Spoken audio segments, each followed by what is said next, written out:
Rival House Network. And don't like the brags, I don't like the boast. They like hot butter on the breakfast toast. Watching flicks, talking chicks, I like to motorboat. Can Riverman make it, yo, a check? Nope. So look at all these movies I got. Commenting like, should we watch them or not? And I know they just be acting for cash, but I still got one question to ask. Like, why'd he do that, do that, do that? If that was me, I'd be like, screw that, screw that, screw that. I'm an alpha, I'd eat through that, through that, through that. So why'd he do that, do that, do that? What's up, everybody? Zach and Aaron are here, and we're going to be doing the final flick of our November Nazi exploitation month. Because as of this airing, I think it's the day after Thanksgiving. It is Thanksgiving, right? No, day after Thanksgiving. Day before. I don't fucking know. Day before Thanksgiving. You know why that confuses me so much? Because I think, doesn't Thanksgiving always jump around? Like last year, it was on the 22nd or something. And then this year, it's on the 28th. Whatever. But this is going to be up the day before Thanksgiving. So you guys can listen to it then or listen to it after you've stuffed your gourd with turkey. If you eat that nasty shit. We never did turkey in my household. We always replaced it with prime rib. Because turkey's all right. It's only good if you make sandwiches with it afterwards when it's cold. But, you know, out of the oven, it's just kind of a waste of stomach space. But anyway, that was kind of a long intro. The film we're doing is The Inglorious Bastards, the 1978 film that obviously had the title that inspired the Quentin Tarantino joint from a few years back. I've never seen this. Zach, have you seen it? Once. Okay. Now, did the Tarantino flick pretty much just pay homage to the name, or is there like things in the actual story and movie that are kind of taken from? I don't know. Never saw a Tarantino movie. You never saw a Tarantino one? Okay. Fuck no. All right. So we're going to go and get rolling here in 3, 2, 1, play.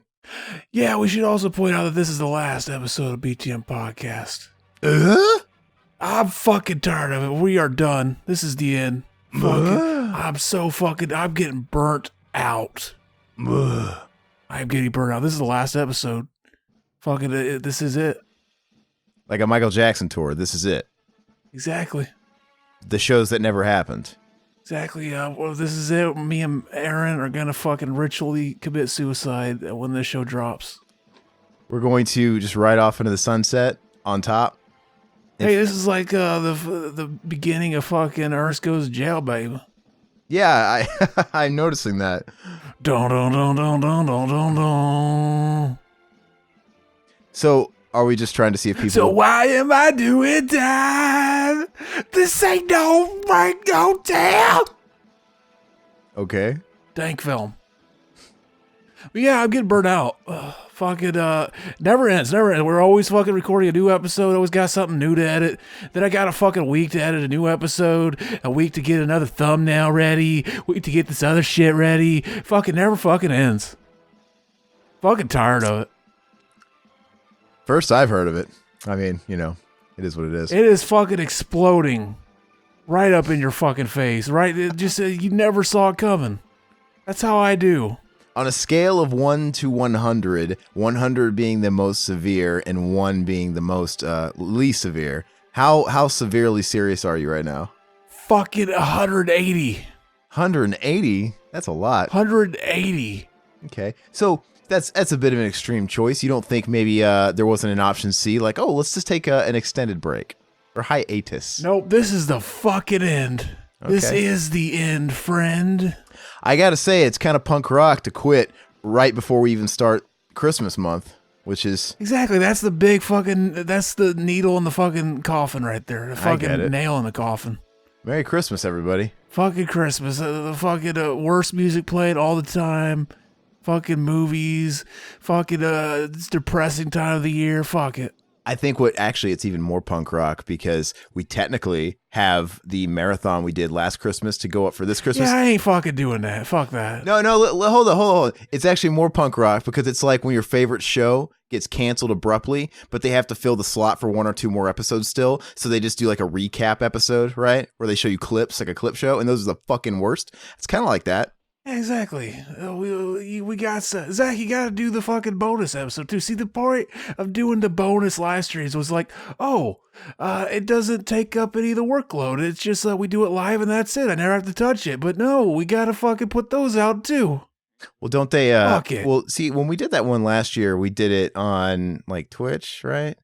Like any of them going forward, the plan would have been to just do them on YouTube. And don't they post automatically on YouTube, right? They post automatically when you're done. Yeah, they post automatically on Twitch when we're done. Okay, but what you're referring to is exporting them from Twitch over to YouTube or whatever. I think it's already on YouTube. It's already on YouTube. What are you talking about? That fucking stupid thing we did. It's on YouTube already.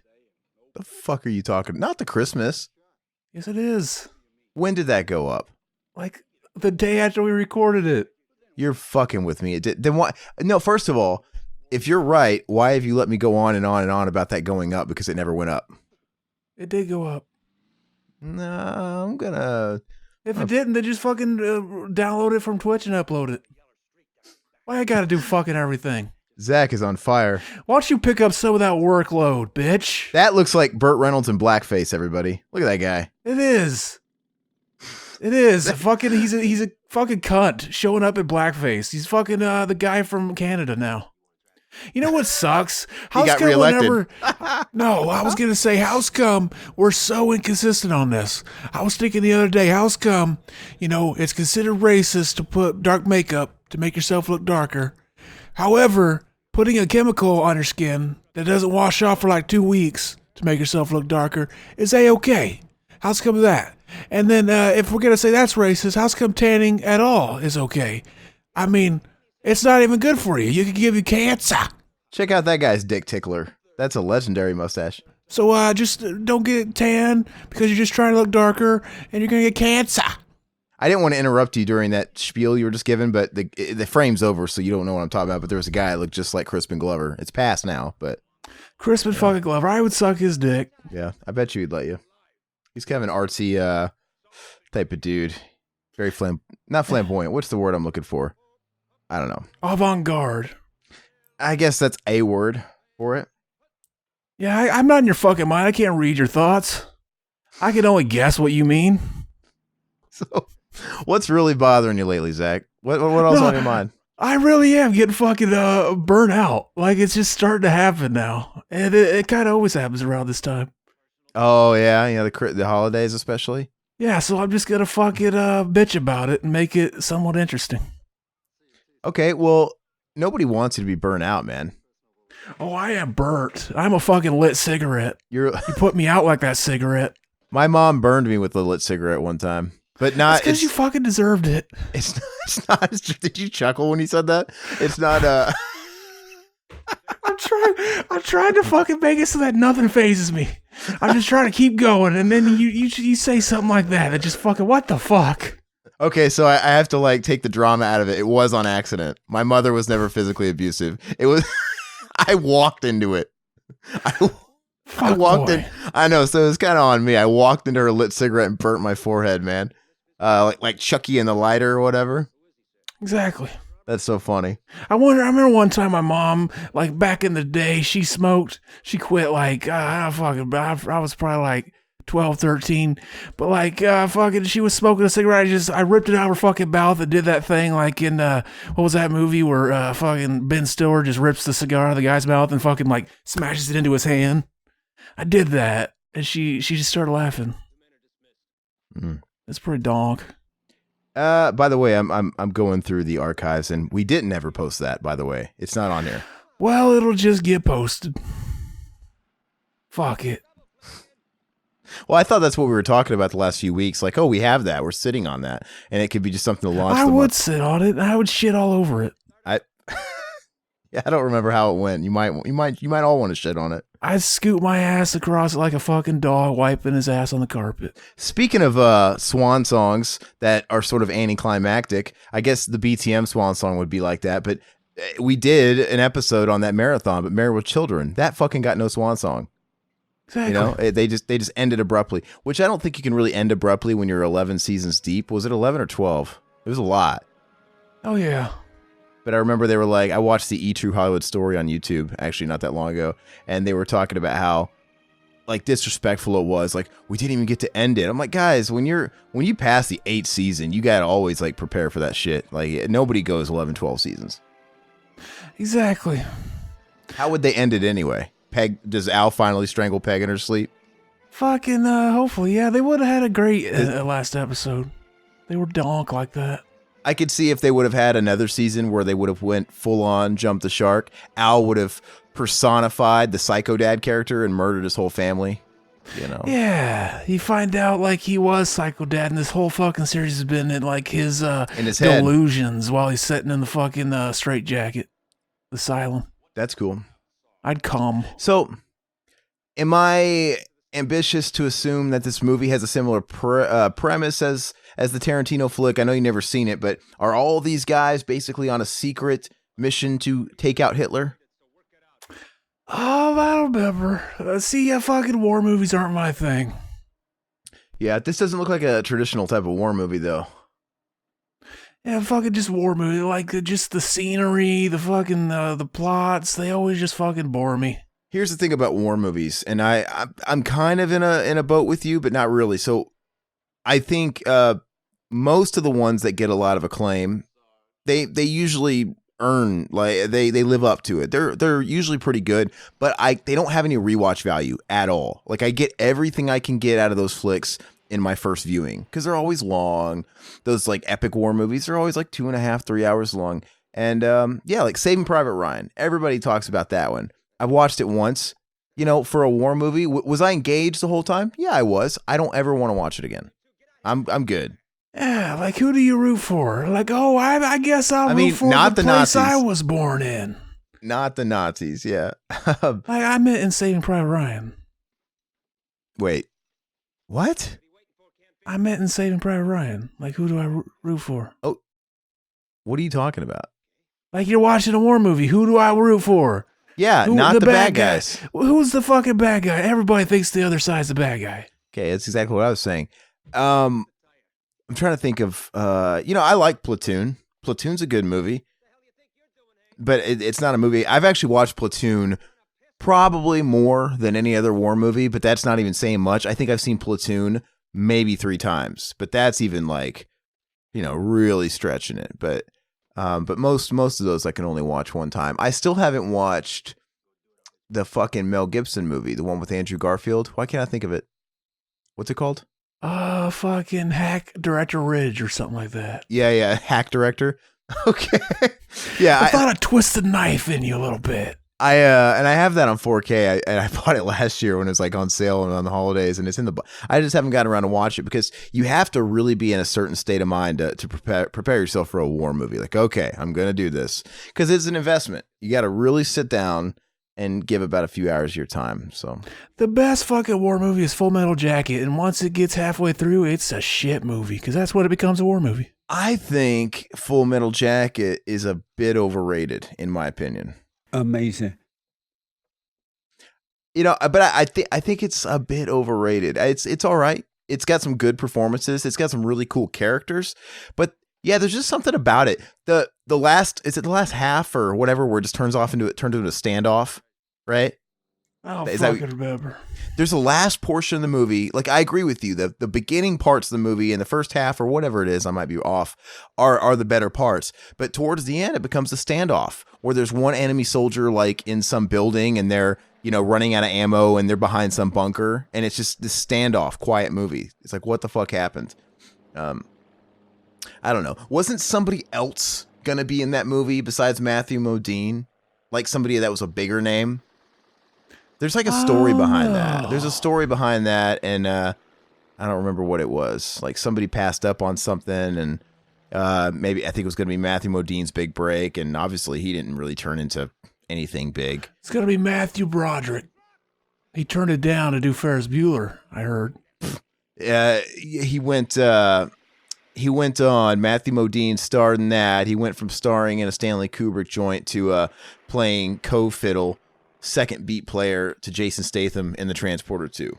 So one of those situations. Speaking of Matthew Broderick, though, that's a good war movie. He was in Glory, the Civil War. I will say, I think when it comes to war movies, I think the Civil War tends to be a little bit more interesting to me than the World Wars, just because I think the World Wars have been so done to death. And I think if you've seen one, you tend to have seen a lot of them. Yeah, who do you root for in the Civil War movies? It's America fighting America. Well, I mean, yeah, that's what makes it so interesting. You never saw Glory? Nope. I had a friend. Well, I wouldn't call him a friend. He was kind of a wiener. But I went to school with this kid. His dad, I guess, in his more youth, he had pursued acting, and in these days he wasn't an actor anymore. But one of the movies he was an extra in was Glory, and he used to always talk about, like, we watched it in one of our history classes, and he of course told that story. And he's like, yeah, he's in one scene. You could see him wearing a Timex, like a wristwatch, like that just slipped past. And, I would have said I was the guy that was fucking receiving the dick in the glory hole. Okay. That's what the movie's called. It's named after the glory hole, and I was the guy that received it. But that's a good flick, and I don't think Matthew Broderick, he kind of peaked there. And Denzel, I think he won an Oscar. That was like his first Oscar. But that's a good flick. I like that one. But even then, I maybe have seen that movie twice. Maybe twice. And even then, it's like a 7 in Aaron language, which means it'd probably be like a 2 in Zach language. You know what movie I watched that was a fucking turd and a half? Because everybody's got Disney Plus now, and everybody's talking about Disney Plus. I actually didn't go for some of the classics that are actually in my queue. I stumbled across that fucking rock movie, The Game Plan. I saw that you watched that. Why? Dude, it's ass. It's not good. Not only is it formulaic, like all Disney movies are, but it's not even good formula. All the humor in it's so forced, and the little girl who's supposed to melt your heart in it is annoying as fuck. You want to put a plastic bag around her head. I want to do that with every child. Yeah. Anyway, that movie sucked. What else? What have you been watching lately? Have you watched anything on Disney Plus in particular? No, I started watching fucking Simpsons. I watched the day before my birthday. I went and watched fucking what was it, fucking Dr. Sleep, baby. Oh, you finally watched it. I was underwhelmed. Okay, so without giving spoilers, yeah, just kind of want your general impressions. But you were underwhelmed because I've seen a lot of. I fucking hated it and I really liked it. I haven't seen a whole lot of in the middle, but you're kind of like, right? If I had to judge it by a movie, I'd probably be in the middle. Yeah, but like, it's not a terrible movie, but it's like, this doesn't scream Shining to me. This isn't where I saw the story going. Fucking, what's the guy's name? The main character in there? Danny Torrance. I mean, the guy that played him. Oh, Ewan McGregor. He was fucking abysmal in the movie. Like, it seemed like fucking he was half asleep through the whole movie. And what's great about it is you don't know if the main bad chick if she really has the Shining, or if she's just pulling off all these magic tricks because she stole the leprechaun's hat from Warwick Davis. Interesting. Because she's wearing the leprechaun's hat from Warwick. Why? She brings it up at the beginning of the movie. I'm wearing, look, I got this hat. I always wear this hat. So you think, oh, this is going to come up some way. It never does. So was it really long like The Shining, except more boring? It didn't keep your interest? Was it a slog? I don't know. I wouldn't really say it was boring. It was just like, fucking, this isn't what I thought it was. This isn't, like, I remember back in the day, people were saying, like, a spoiler alert. No spoil. I don't want spoilers, man. Well, I mean, I've said it on the show before. Oh, is it regarding this movie or like an old movie, Shining? It's regarding, like, the Dr. Sleep book back when it was coming out. Like, people were reading the plot. Okay. All right. Is it something that you could find on the sleeve, like in the synopsis? Oh, fucking no. Man, is it a bad spoiler? Is it a big one? No, fucking no. I remember you were talking about the Dr. Sleep book and having weird fucking like Stephen King shit, like aliens or Frankenstein monsters, like shit that was not Shining. Like, what the fuck is this? Right? I remember when it's coming out, people were saying like, oh, it's about Danny Torrance going around fighting vampires. Yeah, I remember you saying that. And I was like, that sounds fucking dumb. There's no way that's what it really is about. And it kind of is. They're not called vampires, though. Something similar. Some kind of life force suckers. Man, well. They literally do. They smoke that dank shit out of their lungs Like they still, like they take these people, they steal the fucking dank shit out of their lungs before they could even fucking get high off of it. So it plays off like its own movie with like shoehorn shining references in there to remind you that, hey, it's attached to this. Pretty much. Like, oh, we need to show clips of the twins in the elevator with blood to sell the movie in the trailer. And then the last 40 minutes is pure fan service. Like, oh, remember this from The Shining? Remember this? Remember that, though? Yeah. And it comes off really forced and shoehorned in there. Yeah, it was like the fourth mission in Metal Gear Solid 4. Oh yeah, you go back to fucking Outer Heaven. Shadow Moses. Yeah, except that was pretty cool. I remember that was really neat. Well, yeah, I worked there because it was a video game. So yeah, I told you. I think before. I think some weeks back I was gonna go see it opening weekend because like what else am I gonna see? And as the reviews started coming in, I'm like, this kind of deflates me a little bit. It takes the wind under my sails out because... That's because one of those fucking vampires sucked your fucking dank shit out of your lungs. I guess. But anyway, it took away the excitement. And I'm like, maybe I'll just wait. Because this movie, because the movie didn't do well. It flopped. So I'm like, this movie will be out in 2 months. Right? I mean, I'll just wait and watch it at home in bed or something because if it's a long movie like that. But so... Is it a movie? Okay. So I remember when you and Josh James of R-Rated did the commentary for The Shining, and I thought that was ambitious because even though it's a great movie, it's super long, but yet it has so much you can talk about that it's possible, and you guys nailed it. Could you do a fucking commentary for Dr. Sleep, which I think is just as long, right? Yeah, they should have fucking called it Dr. Sleaze and made it about your brother fucking all these chicks and pouring fucking like... dropping sandwich shit on his dick while he's fucking a chick in the butt. Getting a manwich dick? Oh, yeah. No, that's funny. Dropping that meatball on your dick. And then, like, after you drop it, she feels it hit her. She don't know you're eating it. And she's like, oh, did you nut?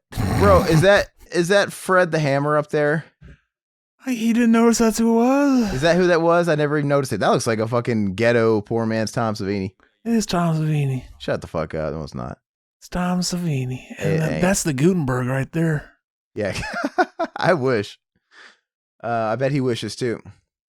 But yeah, man, I haven't watched that shitty fucking movie with The Rock. That was like what? I think I watched that like over a week ago. I haven't watched any movies. And I was doing really well. I was watching like a brand new movie I've never seen, every other day or whatever. You could tell from Letterboxd, and I was kind of proud of myself for doing that. I'm like, all right, because when you get real busy, it's easy to not want to risk investing too much time into stuff you're not familiar with, so you end up rewatching the same old shit. So I was happy about that, but I've been super busy, man, and I know you've been busy too. I think we're busy for different reasons, but I don't know. I need to watch something good this weekend. You do. I almost watched Hocus Pocus, and I've never seen that fucking movie. You've never seen Hocus Pocus? Kill yourself. I almost did, and I might still. It's just that Halloween passed, but I thought you meant you almost killed yourself, and you might still. And you never know. Every day's a new day, and each new day could be a dark one. Exactly. Anybody listening, we're not endorsing that, Zach. I am. Oh God. Fucking do it. No. Off yourself. It's the perfect high. All the cool kids are doing it. Okay. You get that fucking high you get when you off yourself? Your son watches too many cartoons. I had a dank idea for a movie, and I'm debating whether or not I should bring it up, because once I say it out loud, it's not my idea anymore, so I probably shouldn't. So if you really regret saying it, you could just bleep it, which would be funny on the podcast anyway. Like, what'd he say? Yeah, I probably shouldn't.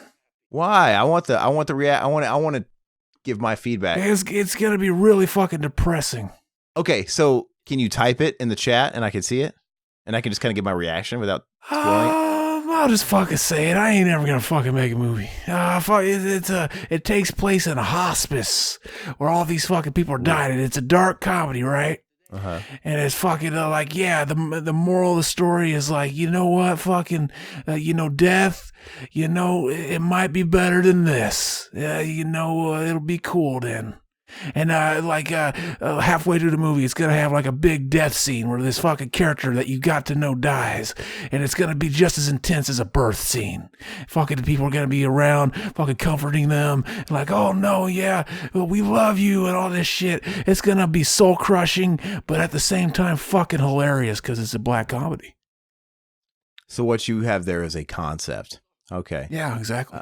All right. Well, I don't know. It kind of sounded like Cocoon there for a second, like a bunch of old people. Cocoon, what the fuck is that? It's a Ron Howard joint, man. It's that movie where it's got like Wilford Brimley in it. You never seen Cocoon? It's got the fucking goot in it, dude. Fuck. It really isn't what you said. It really isn't anything like what you said. You just started talking about like a certain like home with old people, and my mind of I was thinking I was gonna get the goot to be in it, and he was gonna have gout in the movie. He's like, I can't afford to be typecast. I can't be in two movies where the cast is primarily fucking geriatric. Exactly. He's going to have gout because it sounds like goot. Now, gout, is that fucking condition, where you see someone with like the really giant fucking thigh ankles? Is that what gout is? They can get it in their joints and it fucking makes their foot crippled. Like they can't walk and shit. I got it once. Wait, so it was fucked up. Are we talking about the same thing? It's like where your fucking 1 foot person's like, it's usually like an obese person, but their ankles are like bigger than like an elephant's thigh. Yeah, I got it because I was eating a lot of fucking red meat at the time. So how does it go away? Is it just like inflammation or like what is it? It's like a fucking, it takes like 2 weeks to go away. And does it happen in both feet at the same time or it can happen in just one? Just one, usually. Where did you have it? In your foot? Yeah, my ankle. How big was it? It was, I don't fucking remember, but it was the worst fucking pain I ever had.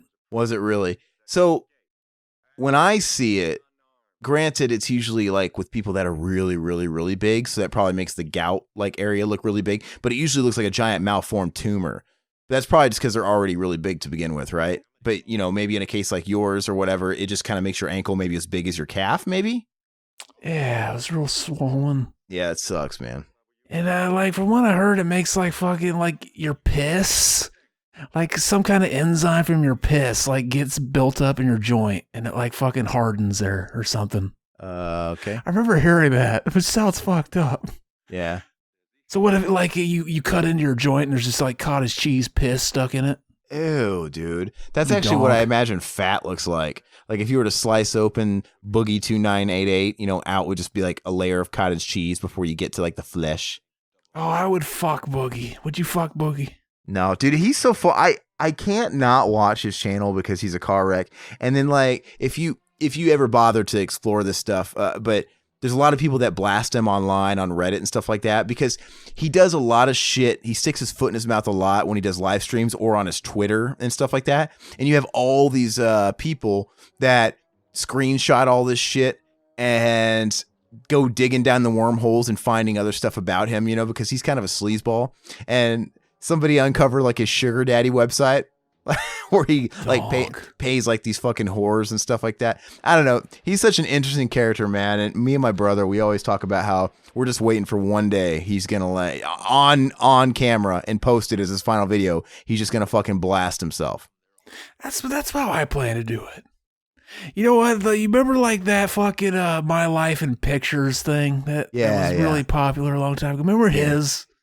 Whose? His was really fucking Boogie's. His was Boogie really did fucking one? Yeah. He was drawn on like a dry erase board, and it was so fucking cringy because he kept like, yeah, my life, and yeah, my parents were there, and they were always really sad. Here's my dad. He had this job where he went to a factory, and he was gone a lot. And he was really sad. And my life, I got picked on a lot, and I was always really sad.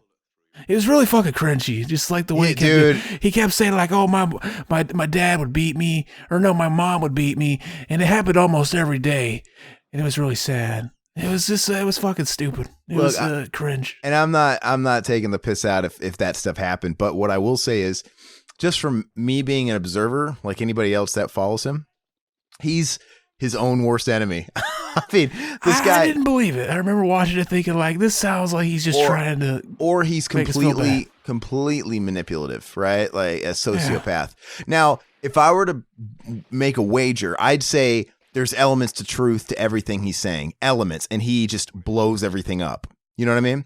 And I think with said elements of that being true, it's stuff that most people would get over and not fucking bring it up. And he just kind of like really, really plays that card, you know, to gain fans. And what is it that he said? Oh, he's gone on record. He's made those videos where he talks about his mom, and he was making this. He said many times like how his mom raped him. He's mad about that. See, I'm an asshole. Zach pays premium monthly surcharges to Pornhub to watch videos so he can live vicariously through people that get fucked by their moms, and he's complaining. I wish I was Boogie. And I don't know if you wish that. But anyway, but then people will screenshot shit like that. Like he'll be on social media or like in a more private forum where he'll, like somebody like got him in some comments where he was actually clarifying, saying things like, well, my mom never rapes me. She just dry hump. She'd be on top of me, beating me like she'd always do. And she'd start like dry humping me a little bit. Like, that's like some Olivia Hussey shit in Psycho 4. That's hot. Yeah. It maybe was Olivia Hussey level, right? Maybe. But then he's like, but his story changes. He's inconsistent is what the moral is here. I remember there was one time like he was trying to buy a Tesla or something. And he's like, yeah, I finally got some money to buy a Tesla. And people were like, oh, good for you. And then he's like, oh, what the fuck you talking about? I can't buy it yet. And he's like, actually, you got to pay me more money to get the Tesla. He was doing that during a live super chat, and people accused him of e-begging and like, you know, hinting at, hey, give me more money. I can't afford this Tesla. It's this much, because he was going off about how much money it was a month. He basically said, yeah, I have enough money to buy a Tesla. I'm going to. And then went to like, oh, I don't have enough money. I never said I did. But then it's like, no, you did. Here's the screenshot. And he clearly did. Yeah, no, he shoots himself in the foot, man. He does those live streams and stuff like that. They're his worst enemy. It just screamed of like, oh, yeah, I should have told them I had enough money. I want to keep them to keep giving me money. So, exactly. What I think is a possibility, maybe not a probability, but you know, he plays a character. He plays the Francis. That's a character. He's used to putting on these characters. I think his regular, this is me in real life persona, the Boogie, is also a character of himself. You know what I mean? And he's just, so he was, I know we're talking about him now, but he was under a heat lamp not that long ago because this one woman made this video. And she didn't give any names, and I think for legal reasons, she didn't say Boogie's name, but she, you know, gave every other alluding hint that she was talking about booty, right? Booty. But she was like, you know, trying to dance around it, and she was basically saying that, you know, he was super abusive and stuff like that when they were together, and after his divorce, and Boogie had been saying after his divorce he was dating this one girl, and that, oh, you know, and nobody could believe it. Like, why is this girl like with you? It doesn't make any sense, even with your weird fucking mirror teeth. And, you know, and he was, you know, defending himself like, come on, it's called chivalry. It's called being nice and showing him respect. I'm like, all right, yeah, I get it. That goes a bit. That goes kind of far. But at the end of the day, people to a degree are kind of shallow to the point where it's like, you got to be fucking attracted to who you're with. And nobody was buying it. And but he swore up and down. Anyway, one guy uncovered his sugar daddy website. His sugar daddy website, where the fucker has like his profile picture, and he's got stuff like, and it's really cringe, man. It's super, like his descriptions on this page.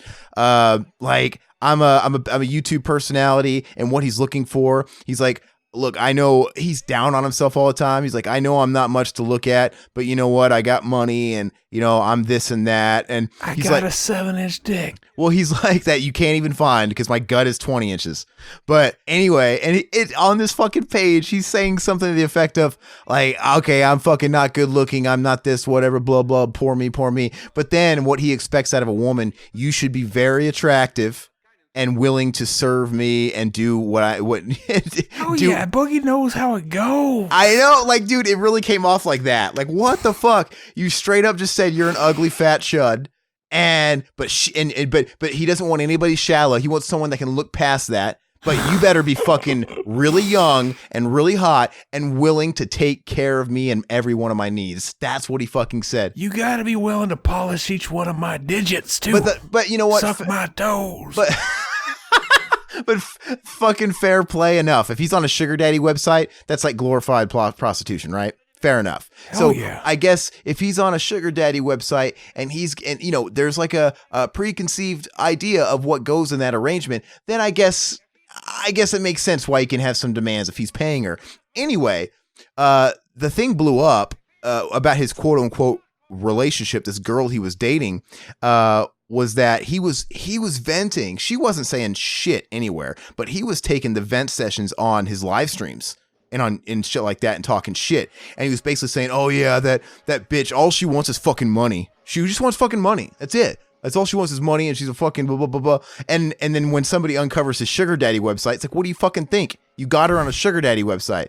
Like, it's kind of what you signed up for. You fucking... I thought she wanted him because of his personality. Yeah, I mean, in his fucking winning smile and those fucking chiclets in his mouth. My ass. Dude, he is the fucking, like, he's always he's the life of the party, though. I mean, that fucking Segway he rides, or a scooter, it's not even a Segway. Does he? Not anymore. He used to always, before he lost the weight that he lost, he had to take a scooter everywhere. He had to ride in those little motorized scooters. See, you follow him way more than I do. He's interesting. He's interesting because, like, I don't not really. Oh, dude, I do not buy into his shit, but I look at him, I'm like, dude, he is just... I'm one of those guys that, I took a semester of psychology in community college. But anyway, he's a fucking, like, he looks like a textbook sociopath. You can't believe anything he says. And he's like, he's trying to sell his persona as being too good, too nice. Yeah, he plays the nice guy. Like, somebody that goes out of the way to let you know they're a nice guy, they're probably an asshole. And he says, I love you in all his videos, stuff like that. And he said, but I'm saying, like, the way he comes off, I'm like, dude, you're not real. Like, none of this stuff. None of this stuff is accurate to how even the nicest guy would be. It's so fucking contrived. It's so forced. I can't stop watching. I don't watch all his videos, but I stay sub to him.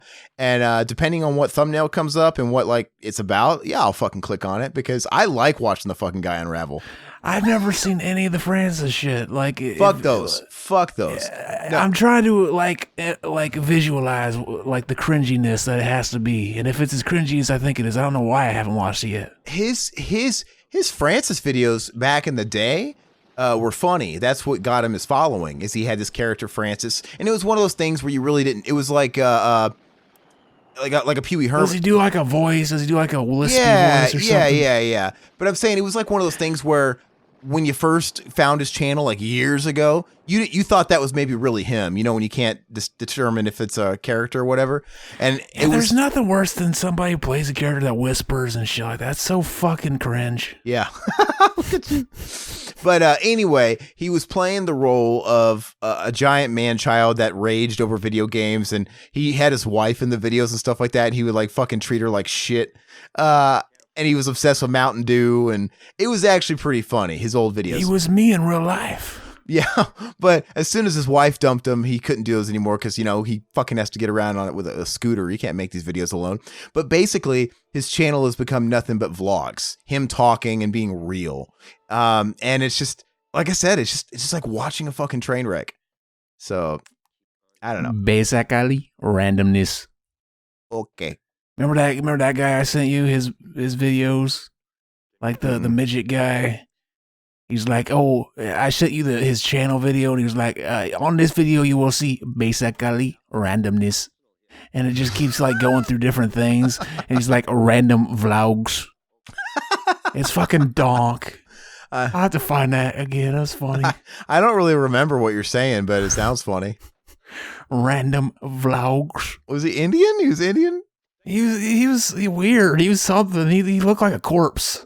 He had like really sunken in eyes and shit. Speaking of corpse, man, that fucking picture you sent with the woman that was turning into fucking Nick Cage. Hell yeah. That was fucking funny. You added the Nick Cage thing to that, right?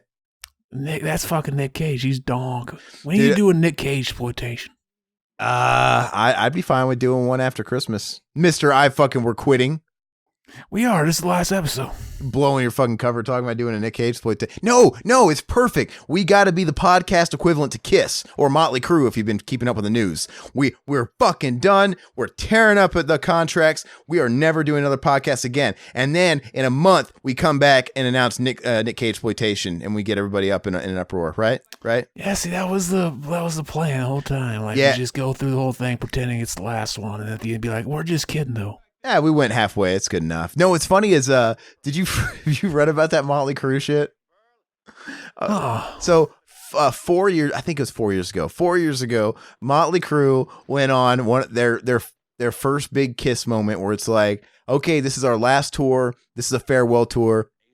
And they even made this big stink in the press conference where they signed a contract where they could not tour anymore under the name Motley Crue, and no other band members could take on the name and continue the band. The only way that clause could be broken is if every member of the original group decided, hey, let's tour again. But they were all like, look, it'll never happen. We can't stand each other. And suffice to say, they had the biggest turnout that they've had in fucking 20 years, right? Because there was a period where, Motley Crue was playing theaters, and then maybe they were playing like sheds, and they had to put on that fucking cringy Crew Fest and was playing outdoor sheds or whatever with a bunch of Papa Roach bands. But now all of a sudden they're playing arenas to a sold out, hey, this is our last hurrah. And of course, because of that movie. No, I still haven't watched. Well, that's what they're saying it is. They're like, so they had a teaser video that showed them blowing up the contract. Like, it's such a fucking publicity stunt. But they're like, yeah, well, since The Dirt came out, it holds like a fucking like 96 in Rotten Tomatoes, and we've Crew is bigger than we've ever been, and our that key 18 to 44 demo now makes up 66% of our audience thanks to that movie. I don't know why, because Motley Crue is fucking garbage. But they're like, but hey, and you know what? And if we're so popular with all these young kids, those kids have never seen Crew live because, we haven't toured in 4 years when they were fucking like scrotum sacks. And it's like, whatever. Fair enough. Just say you wanted to milk it. I get it. It's fine. Didn't he come out and admit not that long ago that they were doing backup tracks for a while too? Yeah. Nikki Sixx. Yeah. He was defending him because I think once you fucking admit to that, just die in a house fire. I think it's when people were all over fucking Paul Stanley shit because the Kiss farewell tour, their fucking like 5th farewell tour is going on right now, right? And Paul Stanley was accused of using tracks, just totally like not even just tracks, but lip syncing. He is a professional mime. He's wearing the paint. He is pretending to do something. He's a mime. And I can't say here or there, but I saw videos where it was fucking that is fucking. He's not singing that. But see, remember that video that came out where it's like, oh, his hair caught on fire. He's so metal. He didn't even know. He didn't fucking react because he knew he would fucking give it away that he's fucking singing to a backup track. That's probably true. Reason. Is that true? Yeah, it's probably true. That is totally true. Is that what everybody else speculated to? No, that's just the truth. I know this shit. I am the truth. Yeah. But I am the law. Anyway, so I've seen videos during the part of that tour where it's like, yeah, that's no question about it. He's lip syncing. But you have people like Josh James who saw him twice on this tour and he said he wasn't. And I've seen some other videos where it didn't look like he was. So maybe there's shows where he was doing it. Maybe there's songs where he's doing it. Maybe he's not doing it like 100%, but still, I mean, murder's murder, right? Whether you fucking kill 1 or 1,000. Anyway, yeah. So when everybody was blasting him about that, because I think when they announced the tour, everybody was like, yeah, is he going to be fucking lip syncing on this? Fuck that. Nikki Sixx kind of came to his aid and he said, yeah, Crew's been using Crew's used tracks for years now. What that whole like, Kickstart My Heart, though. Whoa, yeah. Like all that, baby. Those like background vocal, those gang vocals that sound so fucking polished.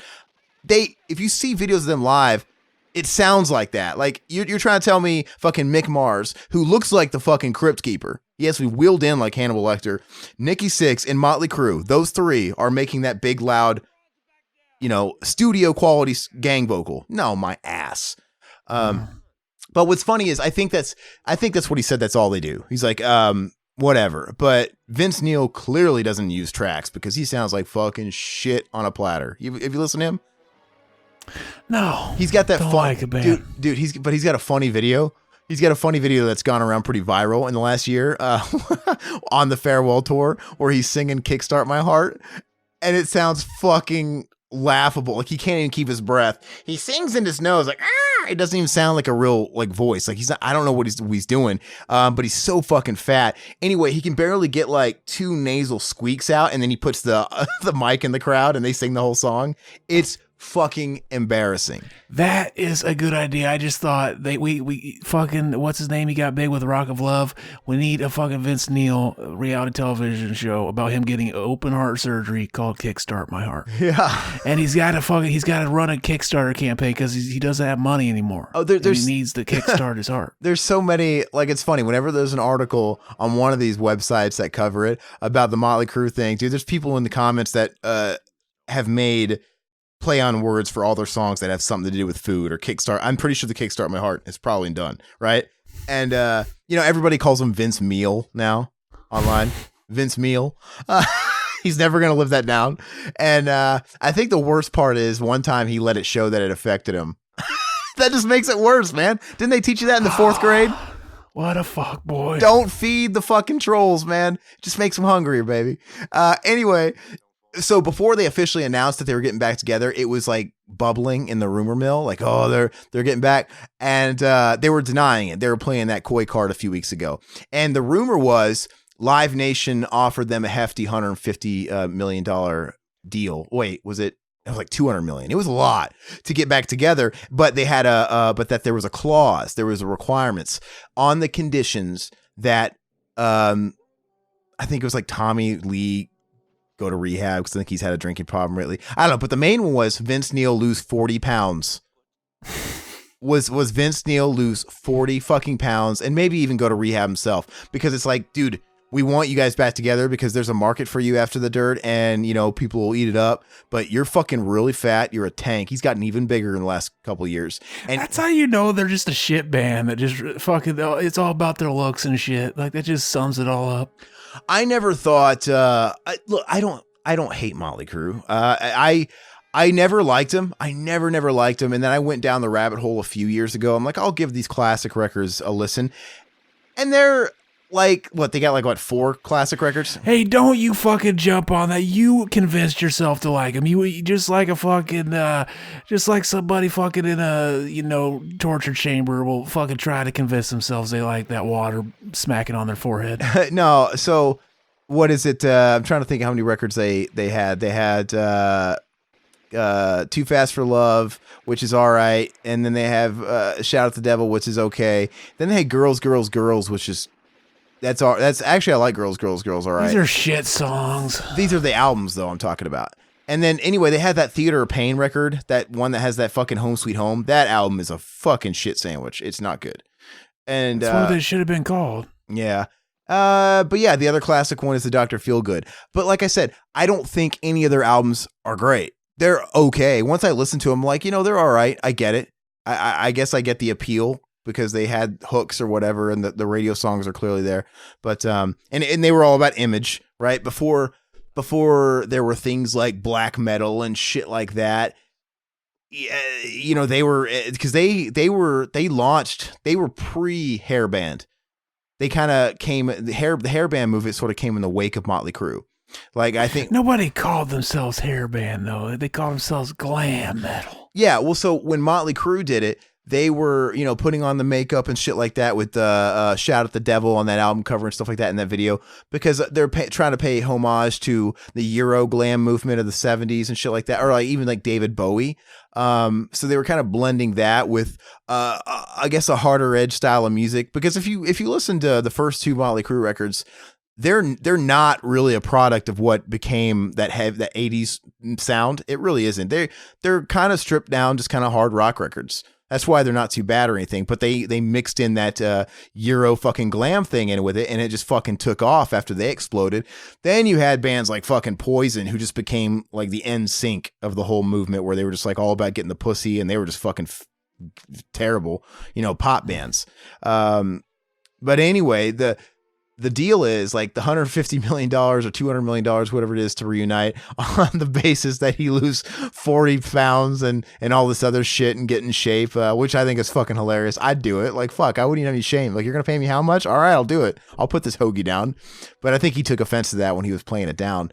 But anyway, since it turned out to be true, I hope that's true, because I think it'd be funny to see that he actually did it. Like, okay, look, he's skinny again. Because he looks weird. He looks like Shamu, just like waddling around stage. And he's always sweating. He's one of those profuse sweater guys because he's so big. You should bottle it and sell it. Like that gamer girl. What was there a chick that was bottling her bathwater? Hell yeah. That kind of went away, right? It was like really, it was being talked about hardcore for a couple of weeks. And did she sell out? Is it done? She made so much money in like a short amount of time. I remember people they got pissed because they were like, there's no way you fucking made this much bathwater that, but you're just putting fucking tap water in there and selling it now. You could put toilet water. You know? Well, I don't know. She could fill up a big bathtub and just who like. Who was the gamer? I never even saw who it was. I just remember people just hearing about it. This like, yeah, just this girl on Instagram that like, yeah, I need to find out who it was, because I'm gonna tell if I would drink her bathwater on the show. From what I gathered, I mean, because I got curious and I looked her up. She had an Instagram and she was just like one of those normal. Look, I'm kind of a hot nerd girl and I like to dress up in costumes. And she garnered, a decent following on Instagram. And of course she had her, obligatory premium Snapchat or whatever, or Instagram, right? Where you could like get nudes. Anyway. Her name's Bella Delphine. Okay. And she's probably way bigger now after that happened, by the way. So if you look her up, she's probably got a lot of followers. But anyway, so she seemed like a fairly run of the mill because she's only like 18. $30 a jar. Okay. So anyway, then she did that. She offered that. She says, just more or less as a joke, but it might have been a joke or whatever, but it fucking blew up and all these big news websites started picking it up and now she's probably really big. But anyway, I might drink her bathwater. Yeah, she's kind of hot. I think jack off with her bathwater. Look, but I'm saying, I think I could see that she could probably fill up at one of those big bathtubs. And just if she wants to be legit and not act like she fucking ripped anybody off, she could dip her naked body into it for like a second. And then she's got that giant tub to fill How much is it do you get per order? I don't know. Like a vial? There you go. A jar. Oh, jar. I think it's a mason jar. Wow. Dude, she could be dipping that in the toilet. Oh, she's 19 years old. She wasn't I don't think she was when this started. See, you gotta fucking hand to these people that are finding their niche this fucking early in life. Yeah, she was 18. Well, there's lots, dude, because these young girls, that are like 18 or whatever, they've grown up with Facebook and Instagram, right? So it's just part of their DNA. And so that is life, like getting followers from a young age. Dude, all you have to do is be kind of hot and show a little skin on Instagram and be like 18 and you're going to have like fucking at least 10,000 followers. I mean, just no questions asked. Right. And then if you know how to work it a little bit, you can have even more. I mean, there's girls that I know in my area, like in Scottsdale, where it's just hot chick central, that have like 50, 60, 70, 100,000 followers. They're not famous. They're just really hot and they show skin and they fucking just work their shit. And that's it. And they got more than some fucking C-grade celebrities. They should work their shit and sell their shit in jars for $30. People would buy it. I guarantee there's fucking weirdo freaks out there that would buy it. I'm blown Remember away. that fucking fake commercial on the South Park Christmas episode, the Mr. Hanky? Yeah, I do.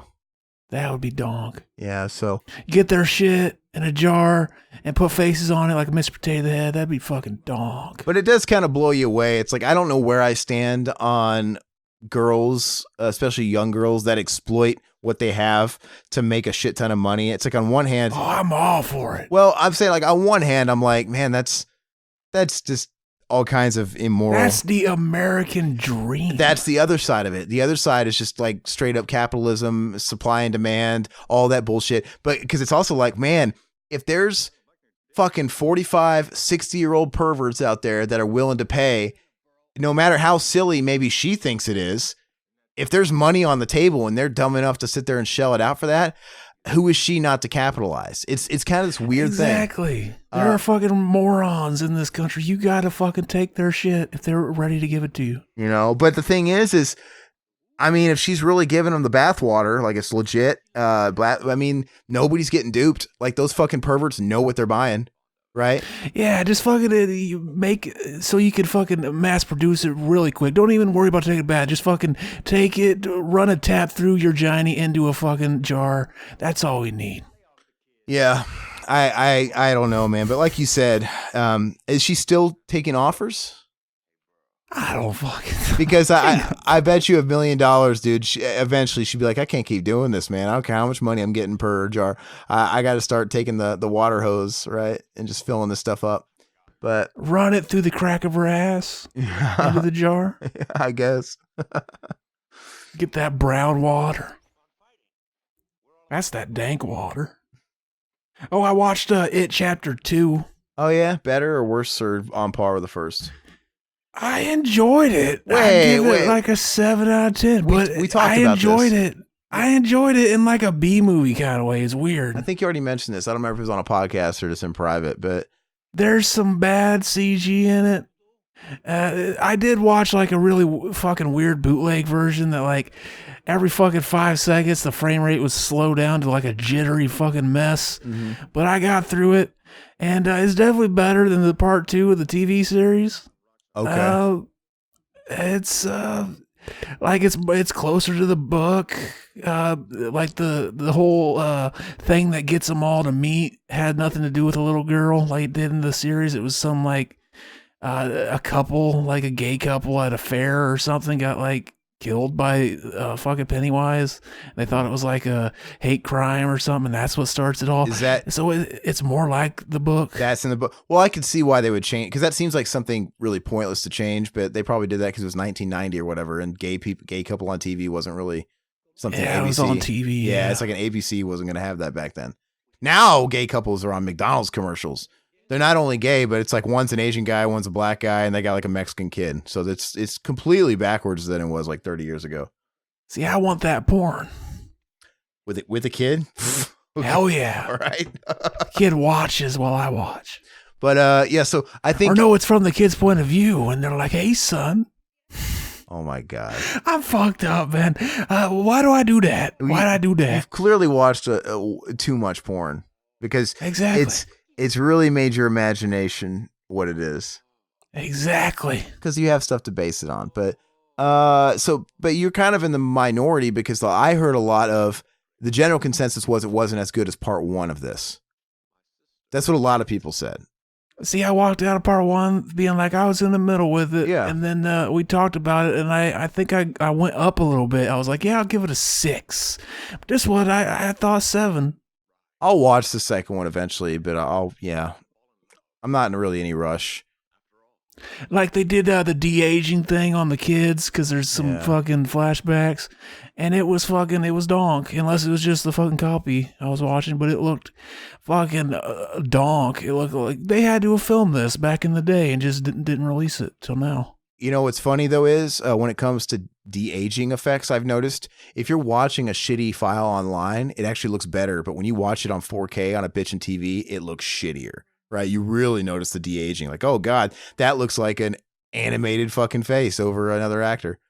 But that's, I can only fathom what that John Connor is going to look like in 4K, right? That de-aging shit, because it looked like shit in the theater.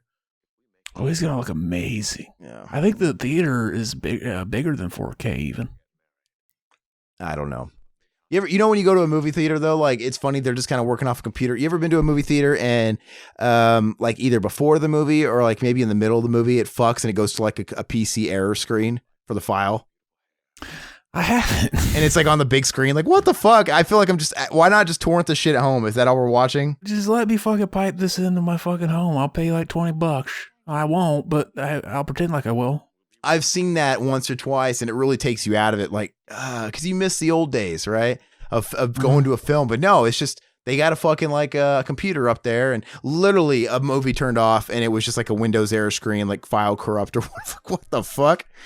Like this is ghetto as shit. Oh yeah, and I watched The Nightingale. You heard of that? It's the new movie from the chick that made the Babadook. I hate the Babadook, man. Oh, fuck you. I love the Babadook. You really love the Babadook? Hell yes. I didn't like it, man. Really? Why? I thought, well, for one, it was really predictable. And I just didn't think the Babadook was scary. And see, why do people say that? What the fuck? What's gonna scare you? You're not fucking 5 years old anymore. I just didn't think it was a good movie. And I thought if I remember correctly, was it the mom or the kid? One of those two characters was fucking annoying as shit. I can't remember which one. Maybe the kid? Oh, yeah, the kid. All kids are annoying, though. But that kid is terrible, man. I liked it. It was a good fucking metaphor for depression. And didn't have one of those really weird, ambiguous endings. Like, you determine what it means, right? Didn't it? That's what I just said. Yeah, it's a fucking metaphor for depression. That's your interpretation. Is that the general? That's totally what it is. Well, I am the seer. I see all things. Yeah. Anyway, I didn't like it, and I remember that movie and It Follows came out around the same time, and I didn't like that either. I guess It Follows, if they're both turds, maybe like It Follows is a dry dog turd, and Babadook is a wet fucking moist sloppy turd that came out of your ass. Oh, man, you just don't get it. I don't. Your IQ isn't omega enough to understand fucking, the Babadook. I guess not. And Rick and Morty. Actually, you got to have a high IQ to understand Rick and Morty. You ever hear that meme? No. That became like a popular meme back in the day. If people would shit on Rick and Morty, there was this guy that was like, actually, you got to have a high IQ to like Rick and Morty. Because there's all this stuff about wormhole theory and all this stuff. You got to have an IQ. You just don't get it, bro. And that became like a copy pasta. Everybody copies it to troll. That's pretty donk. What does the pasta mean when in copy pasta or creepy pasta? What's the pasta mean? Like just viral? I don't know. Like viral? Yeah, I guess. It's just the weirdest thing. It's kind of like the whole pwned thing, where I get where pwned came from, like the typo, right? And I guess it originated with Warcraft, a typo in Warcraft, and one particular. But was it just some little thing that just the internet took and ran with and made it its own thing? The pasta thing. Mm-hmm. It has to have been. You don't even never know what the origin was. Yeah, exactly. Yeah, I can't believe we live in a world where they fucking literally made a movie on Slender Man. Isn't that weird? I mean, I downloaded that movie for free to watch it, and it was sitting there for me to watch for like ever, and I'm just like, I don't even want to watch this for free, and I deleted it. I get it. It's only natural for films these days, modern movies, to focus on modern things and the way it is. But I cringe, man, that we're making movies called Unfollowed, right? Hell yeah. Movies focused with a heavy emphasis. I think movies should. It's fine if you acknowledge that stuff exists in the world that the movie takes place in. I mean, it's the era, right? But when you're focusing, the plot is riding on social media, or like I said, that fucking weird movie with that countdown, that killer app movie. Fuck that. It's just such a lack of creativity. I don't know. I had another idea for a movie too. Those people that are really into pain and shit, like fucking domination and all that. Sadomasochists. Yeah, I want to make a movie about a guy who buys like a fucking double barrel shotgun so he can fit his dick in it. Mm. And he fucking oils it up like a fucking, fucking an asshole fleshlight and fucks it. And right as he comes, he shoots himself in the dick and just explodes. That movie. Maybe probably, I can weave that into my fucking hospice movie. He could be in the hospice. Okay, it would have to be. It would have to be part of something bigger. Otherwise, that's like a fucking Pixar short movie right there. Yeah, that'll work great as like a family movie, just in the middle. The runtime of that movie lasts about as long as he can literally last, and when he jacks off. Well, no, there's build up. You gotta fucking all the time. He's waiting to fucking he's going through all the motions to get the gun and all that. Oh, which is like, fucking like 5 minutes. That actually could be a pretty entertaining short film. Or he's just like, he's at home and he's horny and nothing's quite doing it for him anymore. You got him circling through online shit. It's like, where does he go from here? He's already done the scat. He's looking through the incestuous mother porn and all this shit. It's like, I just need more. I need more. I've done animals. I've done donkeys. I can't do it anymore. So he's like, I know what I'll do. And then he gets an idea and you see him going around town trying to buy a gun. It could even turn into like a social commentary about how easy it is to get a gun in this country. Exactly. It could be a thinking man's perverted fucking movie. Yeah, I don't know. And then that's the big payoff is at the end when he does that. I don't know why I was visualizing that Human Centipede 2 fat guy in the role, right? Because I guess that's what I'm thinking of. Because he looked like that kind of degenerate, and plus there's that scene in the movie where he was like jacking off with barbed wire or sandpaper? Sandpaper. Something like that. Yeah. We'd have to make him like a weird guy that goes in the forums and talks about how he's going to bring a gun to like a schoolyard and shit. Okay. And that'll be one of the things that the people looking into his background will see, and they'll be like, you know what? I think he's just joking. You know, I just had we're gonna okay his gun license. I just had something pop into my head. For anybody that's maybe a first time listener and they jumped into this podcast for the first time ever, they're probably thinking, what the fuck are these guys talking about? There's no common theme here. They are going from one nonsensical fucking topic to another nonsensical topic. That is us. We're for the people that don't have friends. See, back in the day when you had friends and they came over, you'd put in a movie and you'd end up just talking over it.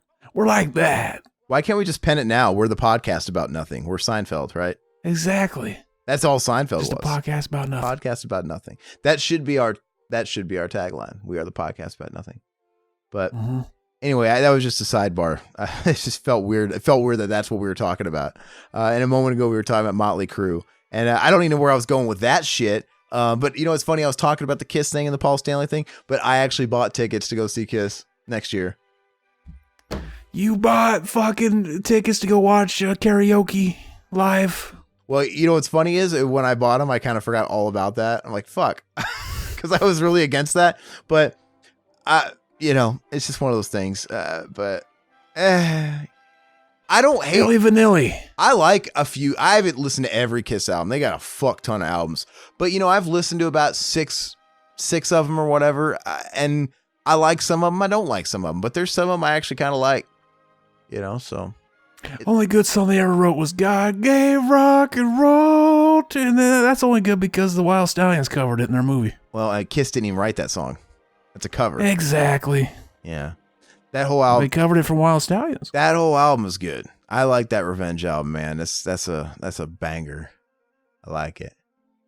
But anyway. Oh, man, speaking of lip syncing, man, I watched that video that's going around because Ozzy Osbourne's on that fucking Post Malone song that's like a big hit.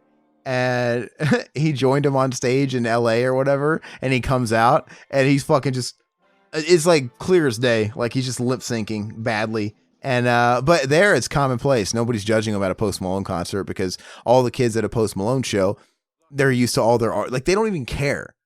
Like that's the way their generation is. Like the groups they listen to, these pop or these mumble people, it's just commonplace. Like, yeah, you know, they're not, they lip sync live. We're going to see the show. We're going to see a celebrity in person. That's all we're doing. And some lights and stuff. Hey, here's the fucking Nazis. It is a Nazi exploitation movie now. Starting to think they weren't in this. Is this? But yeah, hasn't I thought he was jacking off. Hasn't fucking Ozzy Osbourne been using backup tracks for a long time? Yeah, he's been singing the tracks for a long time. But no, I mean, he always does that thing where they double his voice. Yeah, to me, there's a difference between singing the tracks and fucking just lip syncing completely. But for a while, he was singing two tracks, and it's like you could hear like the good track behind him, and he was like over it. And I'm like, fuck, this doesn't work. So maybe I don't know. Yeah, he's been doing it for a while. I watched. Now I don't know if he does it live all the time, but for like TV, he would, because I watched him play like a football game, like a halftime show. And they were doing Crazy Train, of course. And it was total backing track and shit like that. But I saw him live. The last time I saw Ozzy Osbourne live was like in 2007. And he clearly wasn't lip syncing because he sounded like fucking shit. And he ended the set early, saying he was sorry profusely because he couldn't sing. Because his voice went out or something. It was embarrassing. And so I think a lot of those guys, they do it for TV, televised stuff is what it is. The Motley Crue deal, though, the rumor was, and now everybody knows it's true. They're just waiting for the announcement. But they got pulled out of retirement to do a stadium tour with Def Leppard and fucking, here they come again, Poison. We already brought them up earlier. And Poison. I wish somebody would poison them. Poison's kind of a joke. I don't know if they fucking need them on that bill. But for the right nostalgia crowd, whatever, I could see a big stadium show with like Def Leppard and Motley Crue being a hit. You know, Def Leppard's got a fucking million songs. Joe Elliott can't fucking sing anymore. He's a guy that really can't sing anymore. None of those guys can really, they're all kicking themselves in the balls for singing high back in the day and hitting high notes, right? Exactly. That's why you don't do that shit. And Robert Plant said that one time. I think it was a ball game. He was at he was singing at like a halftime show, halftime at a basketball game. And he played some song. And I don't know, there was something to do with Immigrant Song. I don't know if they played Immigrant Song or he tried to play it. But anyway, he did an interview and he was talking about how maybe it was a reaction to that. He's like, yeah, honestly, I really regret singing Immigrant Song and shit like that high back in those days. When you're young and you're vital and you're young and full of cum, you're not thinking about a career 30 years from now. You're all living in the moment. I'm going to die before I'm 30 type of thing, that attitude. But that's why guys like Eddie Vedder, someone like Eddie Vedder, who's been like a fucking baritone his whole fucking life, those guys age like a fine wine, right? Because it's not guys like Robert Plant, they still have the technique down. They could still vibrato. They just can't hit the register. So, I mean, whenever I saw Pearl Jam, dude, Eddie Vedder was drinking fucking whiskey and smoking the whole show. He literally had a bottle in his hand and a cigarette in the other. And they say you don't do that shit when you sing. It helps a guy like him just because he's got one of those whiskey fucking voices. But I don't know how Chris Cornell sounded as good as he did for so long because he smoked like a chimney. Even though I think he lost a lot of range later. He couldn't really hit those like say hello to heaven notes. I might be like totally out of your zone right now talking about some of that Seattle stuff, but I don't know. Talking about this beta music. Yeah. No, I'm just joking. Rage Against the Machine, they're playing here, and I could give two fucks about that. Beta. I like it. So they're playing this. They're doing like 2, 3, 4 shows. It's a couple of shows, and they're doing all border cities, like near the border, and it's like a protest thing about the wall. And one of the shows is Phoenix, and like I know people that would give their left testicle to go to that show that love them, and they're in my backyard, and I'm not even going to try to get tickets because I've never liked Rage Against the Machine. Now I think there's something in me feels like the show would be crazy, like the crowds. I feel like it'd be a fun show, but like, dude, I don't want to go if it's like a big political fucking statement, and I don't really want to be around that. And there's somebody else that's a bigger fan that would rather have my ticket because that thing's going to be sold out. I don't give a fuck. These stupid Rage Against the Machine coming and protest my wall. The wall just got 12 times bigger.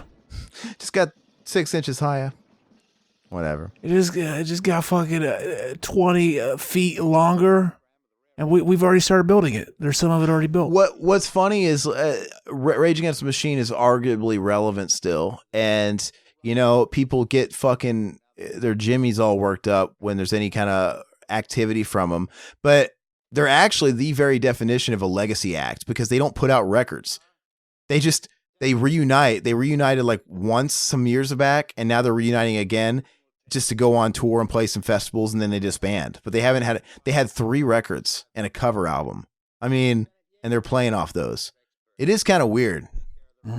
But I guess when you do that, for people that like you, you're gonna hear all the killer shit because it's like, we only had 3 records. We stopped. We left on top. We had 3 records that people really liked, and that's it. But, I don't know. I'm not going to talk about them anymore. I'm not going to waste my breath. That's right. You don't know. You don't know. You don't know how it is. Oh my God. Hold on.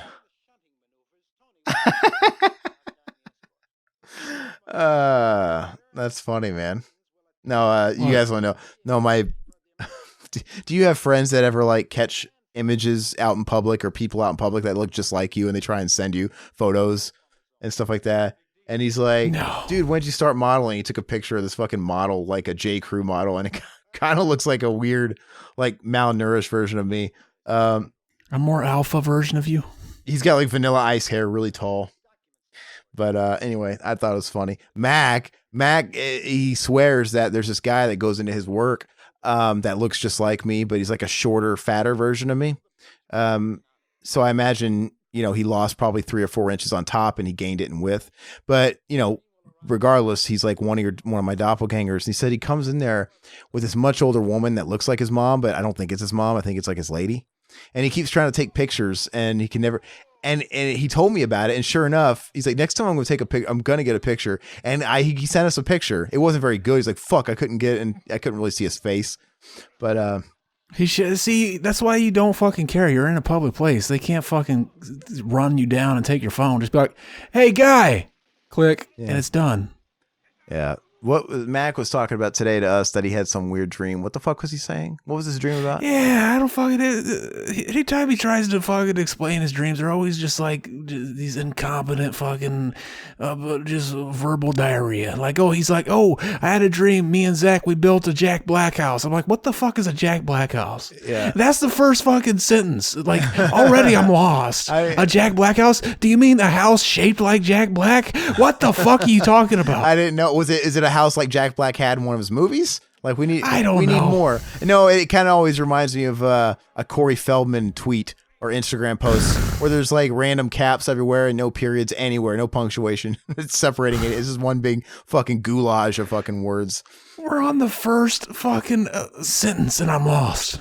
Yeah, I had a wacky dream last night, and time seems to not exist when you're in dreamland, because I could swear this dream felt like it went on the entire 8 hours I slept. Here's you ever have one of those dreams that you think like, this is a reoccurring dream. I've had this dream multiple times. And then you think about it, you're like, actually, I don't remember ever waking up and remembering this dream before today. So what if I had all those dreams I thought were reoccurring dreams all last night? You ever have one of those? Yeah, no, that's the way it fucking works. It's so weird. By the way, thank you for using reoccurring properly. That's one of my pet peeves. When people interchange recurring and reoccurring as if they're the exact same, it drives me up the wall, because they're similar, but they're not the same. Zach, you used it in the correct context. It fucks him right up the wall, like that fucking scene from Scary Movie 2. Do you know the difference between recurring and reoccurring, Zach? Reoccurring, like a reoccurring dream and recurring. That's is that like a recurring memory? I don't fucking know. Okay, so people use them interchangeably. Like literally they'll be talking about the same thing, and sometimes they'll say one or the other, and they just think they're the same word. They're very similar, but they're not. So, Zach, if you pay your rent every month on the 1st, that's recurring, because there's a pattern, right? It appears in a sequence, like every month on the 1st, like clockwork, for example, something like that. But a dream, you don't have that reoccurring dream every Monday at 7 p.m. It just happens every now and again. That's reoccurring, meaning it will pop up again. It does pop up again, just not on anybody's watch. So that's the real difference. So anyway, I remember you started talking about the dream that you got robbed or something. Yeah. So, and by the way, like I said, I agree. Time doesn't exist. It's such a weird thing, the concept of it while you're sleeping, because it felt like I had been in that dream for 8 hours straight. But for all I know, it literally lasted like 30 seconds. It's so weird how it works. All I know is, I had this dream that I woke up, my entire house got fucking lifted, robbed, and everything in it. And it felt so real. And I felt like it was going on forever and ever. Like I was huffing and puffing around my house. I was thinking about, oh my God, what am I going to do? I lost this, or, oh my God, I lost that too. Holy shit, I lost this. And then I woke up and I was fucking angry. Like, it takes a little time to fully wake up, and you don't realize, that was all a dream. And I think what that means is you want to fuck your mommy. All right. That's what Freud would say. Smokey is the bandit. Exactly. No, but I think Freud was in the first Bill and Ted, not the second one. That was Einstein. Whatever. Anyway. What geek? That's just Freud. No, but yeah. So I woke up mad. I was fucking mad, because even though I'm laying in my bed and I could see some of my belongings in the room, even, I'm like fucking pissed because all my shit's gone. And I'm like trying to get over it. And as I'm talking about it, it's bringing back some of the clarity, and now I actually remember more details about it. So it wasn't just I woke up and everything was gone. There was actually a story behind it. I was in bed, and then the door gets kicked in my bedroom, and it's these guys, and they're like gangsters or something, right? They're bad guys, thugs. And for some reason, I owe them something. And they're like, I think it's because I'm writing too much. How I've talked about that script, it got into my dreams. So I think in the dream story, they somehow hired me, or I owed it to them. They were going to take my script as if it's that fucking good. Like somebody is going to fucking kill me over it. I know it's really funny and pretentious, but anyway, it's on a thumb drive in the dream, and they're like, give it to us. But I loved it. And I was pissed because I've spent hours writing this fucking bitch this week alone, rewriting it. I'm not giving it to you. And as payment, they took all my shit, and one of them had me at gunpoint. And like, I was that stubborn not to give them a thumb drive or whatever with the fucking screenplay. And I let them take everything in my house. And of course, when I woke up and I still kind of thought it was real and I was pissed, I then realized, well, fuck, I should have just given it to them, and I have it backed up, and I've got it fucking like copyrighted. Like they're only gonna get so far with it. Maybe I could have kept my guitars or my couch for fuck's sake. And I'm like reasoning with myself even when I'm awake. Nothing makes sense when you're in a dream. Nothing. Like why? You know, it's like an old James Bond movie where you have the microchip. You know, give us the microchip and whatever's on it, the data. Like okay. Like, I'm surprised it wasn't on a fucking floppy disk. Yeah, it could have been on a floppy disk. It could have been for some odd reason on a cassette tape, and that makes no fucking logical sense. It's really weird stuff. They could have soaked my naked body in melted Velveeta cheese, you know, and a donkey could have licked it off me. I don't know where that stuff comes from, but I think it's just free for all when you're asleep. Your brain just mixes everything going on. And you ever fall asleep with the TV on, and that kind of stuff bleeds into your dreams? Yeah, that happens too, man. I've had like fucking John Stamos and fucking Bob Saget in my dreams in some weird way. It's never been like in the movies where, you know, like in the movies, they'll show someone like falling asleep watching Full House, and all of a sudden they're in an episode. No, they always do that fucking bullshit. It's not like that. I'll go to sleep and I'll have the same dream I would have had. Like maybe I would have had the same dream where it was about the writing, and it became this weird fucking heist thing because I was writing that day. But maybe Bob Saget all of a sudden shows up at my door to borrow a cup of sugar. Like, what the fuck? Do you ever do the lucid dreams where you fall asleep knowing and realize you're dreaming? No. Oh, I do that all the time. See, I used to do this thing where I still do it. I'll fall asleep with my earphones in. Mm-hmm. So like I'm listening to music. And then in my dream, I'm dreaming like I'm back in school or something. And then like my fucking, like my iPod is just going and it's not stopping. And I'm sitting there trying to turn it off, but it's not because I'm really just laying there listening to it still. And I'm fucking freaking, like, I'm like, yeah, sorry everybody, it just won't shut off. I don't know what's going on. I don't know, it's fucked up. Blows my mind. You mentioned earphones, man. You know, I went to an Apple store a couple days ago because my Apple Care on my phone was going to expire like in 2 days from then. So I'm like, I have a little bitty scuff in the side of my iPhone X, you know, like you can't see it with a cover on it. It's literally invisible, but that little scuff would prevent me from getting it traded in, or I'd have to sell it for cheaper if I sold it. And with Apple Care, it only cost me $29 to replace a screen. So I'm like, fuck it, I'll do it. So I went there and I had to kill like an hour and a half walking around a mall because it takes forever for them to do anything. And anyway, I was there and I'm like, oh, well, Riverman a couple days ago was telling me he got the AirPods, right? He got the last gen, not the new gen. And I've always looked at AirPods like, why are these fucking things so fucking expensive? And why are they like regular earpods are only $20 or $30? They're cheapies, right? And the last gen AirPods, they were like $160. The new ones that just came out, they're like $260.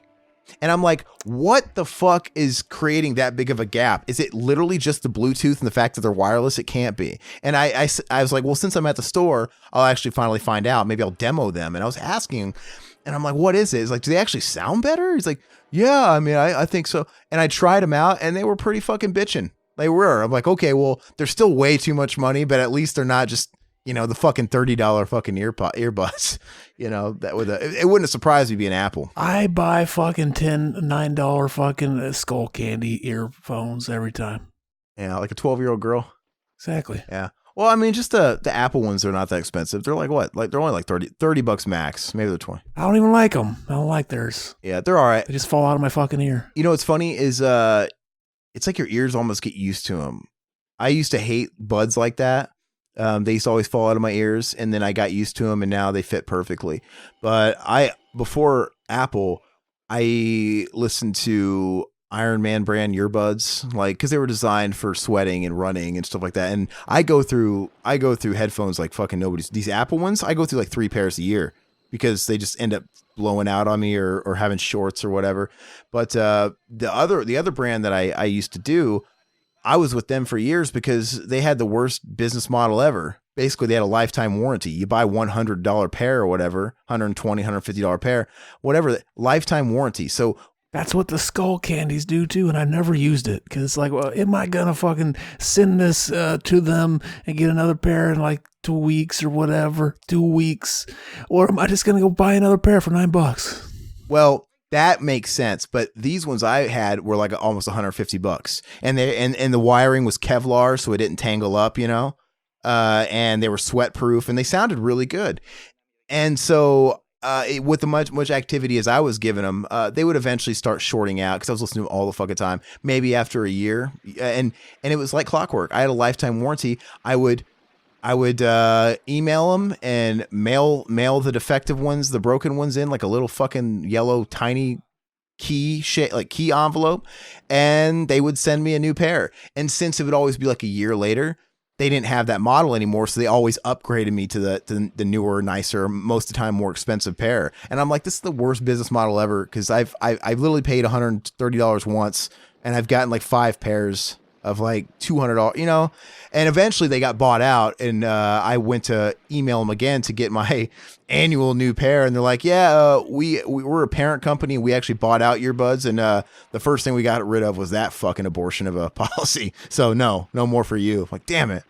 Yeah, they're like, you fuck the customers, we want to get paid.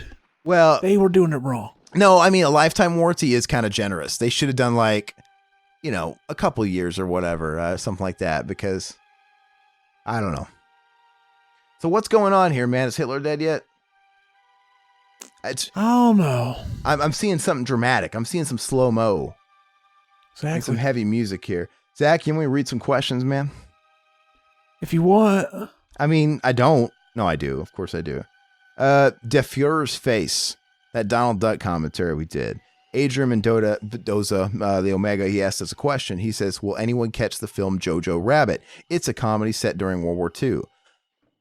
I don't know. Maybe if anything, that's the kind of movie I watch if it just happens to be streaming. I mean, I'm not going out of my way to go to a theater to see it. I know it's that Waikiki, whatever that guy's name is, Watiti, that dude. That New Zealand, that Kiwi guy directed it. It's like a black comedy, like Hitler and Nazis and stuff like that. So I guess it's not on Zach's radar, Omega. On American History X, Omega also says, great commentary. I love this movie. You're going to love this comment, Zach. He says, I think the shower love scene is great. First of all, he called it a love scene, Zach. It's a rape scene. It's not a love scene, but okay. That was the sexiest sex scene ever. But it's a rape scene. Anyway, he goes, when Edward Norton's character and the other skinheads finally give in to their carnal urges and have an orgy in the showers, all of them touching and fondling their toned, wet, white bodies, all making love to each other until finally they all explode into Edward Norton. There is actually a genre of neo-Nazi gay porn. Huh. That's dog. Sounds like it. See, that would have made the scene better. It was just one guy raping him. He's remembering it better than it is in the movie. I know. Well, he remembers it being a passionate love scene too. I really think it was that. I don't know, that comment, that I got a kick out of that. Night Train to Terror, our failed commentary live from Kansas City Crypticon over the past summer. Ishmael Premier, he says, hey guys, I've got a request. Tales from the Hood. Whenever you're ready for it, after this month's exploitation, perhaps. Well, I mean, I guess if we can convince Zach to come out of retirement, maybe. Oh, yeah, that was one that me and Mac were going to do. It's in the fucking box, ready for me and Mac to do it. And like, he always is like, hey, let's put that in the box. We'll do that next. And then something else he'll be like, well, around the time it's time to record, he'll be like, no, let's do this. And then we'll just forget that we put something in there already. Well, that's still cool, even if you guys do it. I think that's a good idea, though, for a month. Like, would that be weird? We've done Nazi exploitation of it. What if we had like a black horror month? Hell yeah. I mean, we don't necessarily have to do like black exploitation films or just like black centric casts of any kind of genre. But if we actually like did horror movies that are black centric, I mean, we might be limited, but like, what are we going to do? Bones with Snoop Dogg? Hell yeah. We're going to do, yeah. But anyway, I love Black Horse. Black Horse Collision. Anyway, that could be fun. But yeah, man, it sounds like I'd be down to do Tales in the Hood. It sounds like Zach's going to do it on Mac and Zach first, but I'd be cool to do it too. So we forgot we even put it in there, is what I was saying. We do that too, but we could do it. It doesn't matter. We do that. We always have movies in our box that are there for like fermenting for 2 years. Did we ever do our cleaning out the box exploitation, or that's what we called it when we did one movie? We need to just dedicate a month to getting that shit out there. Like, here's all the movies we've said that we do a million times. All right. Well, thanks, Ishmael. Let's see. He on the Top Secret. The rest of these comments are going to come from last week's Top Secret Val Kilmer joint commentary. That was David Capper's suggestion, by the way. Ishmael Premier, he quotes me. I'm itching to come. Hell yeah. When I fucked up my words, which was kind of funny. I am itching to come. So William Lowry says, Aaron, I think you mentioned your porn/weed story once on a retro rampage. He says, speaking of which, when are you guys going to get another one of those? He's got two parts to his question. We should do another retro rampage. I don't know. Mac seems to really be spearheading that. He's always talking about doing live stream game stuff. I'm super busy like this month, right? I mean, this is neither here or there, and it doesn't matter to you guys, but it doesn't matter to fucking Zach.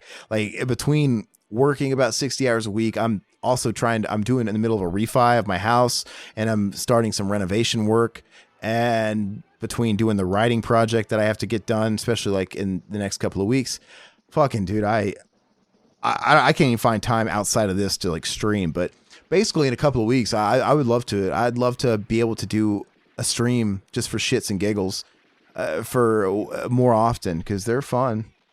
And you're right, we haven't done anything game related in a long time, so maybe we could do Death Stranding. I haven't even started that yet. Mac wants to play that, and he's always talking about how I'm so tempted to buy it, bro. Isn't it fucking odd that none of us are playing it and like we're not like jumping at it?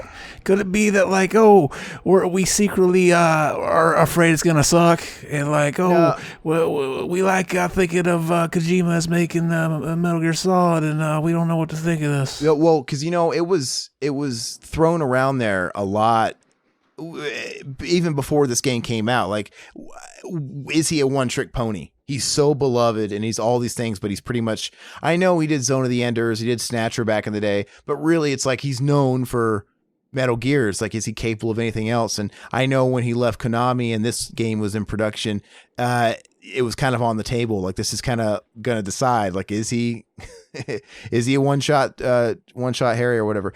And I think it's kind of like Dr. Sleep, where I started reading all the reviews and I was like, oh. And it's very split. Like, there's some people that absolutely fucking love it, and there's some people that are like, this is a boring walking simulator. Like, it's a boring delivery. You're a postman. It's like you're delivering packages. And and I guess it's really cinematic, which Metal Gear Solid 4 especially was too. Like, that game was 50% watching movies. But I was so invested in the lore and the story at that point, how many games in, that I actually enjoyed it, right? Like, I'm kind of enjoying watching this giant movie. That's fine. It's kind of wrapping up everything I've come to love for like 10 years.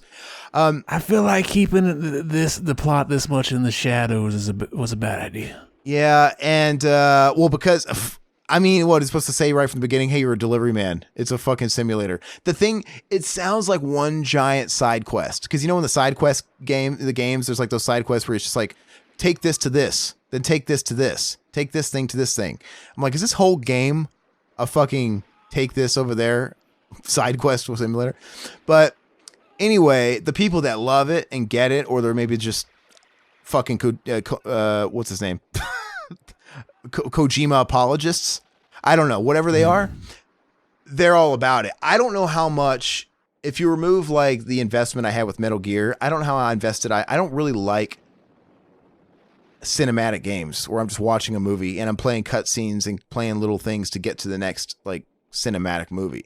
I don't know how much I'm into that. I'm not saying I won't take anything away from it, but I'm not always in the mood to fucking do that. Like, sometimes I just want to play a fucking game.